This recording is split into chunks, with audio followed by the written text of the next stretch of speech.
Кыргызстан тоолуу өлкө болгондуктан анын климаттык шартында апрель айынан октябрь айына чейин көз айнек тагынып жүрүү ден соолукка зарыл экендигин медицина илимдеринин кандидаты Михаил Медведев эскертет. Себеби республика деңиз деңгээлинен жогору жайгашкандыктан күнгө жакын келип, кар жааса да күн нуру активдүүлүгүн жоготпойт. Мисалы, эмне үчүн ысык көлдө тери бат күйөт, ал эми жер ортолук деңизде андай эмес.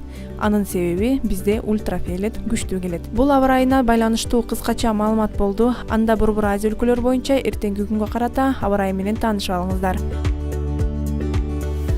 Борбор Азияга жакын жайгашкан Чыгыш Азиядагы этникалык кыргыздар отурукташкан Кытайдын Ак Суу жана Үрүмчү шаарларында аба ырайы тез өзгөрүп турат. Ак Суу шаарында чагылган жүрөт, Үрүмчүдө абанын температурасы 30 градуска жылуу болот. Казакстан кургакчыл болгону менен быйыл өлкөдө жаан нормадан ашык жаады. Эртең да көпчүлүк аймактарда жаан жаашы күтүлүүдө. Өзбекстанда аба ырайы туруксуз. Фергана өрөөнүн булуттар каптаганы менен жаан жаашы белгисиз. Ал эми жаан Ташкентте жаашы күтүлүүдө. Нукус өрөөнүндө күн чайыттай ачык.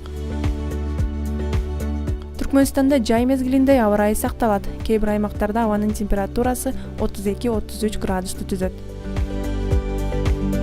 Тажикстандын тоолуу аймактарында абанын температурасы төмөндөйт. Ал эми Борбор калаасы Душанбеде 30 градуска жылуу болот.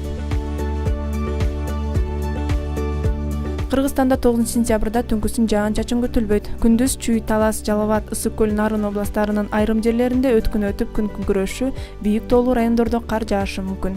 Ош жана Баткен областарында асман ачык. Батыштан соккон шамалдын ылдамдыгы секундасына 4-9 метрге чейин жетет.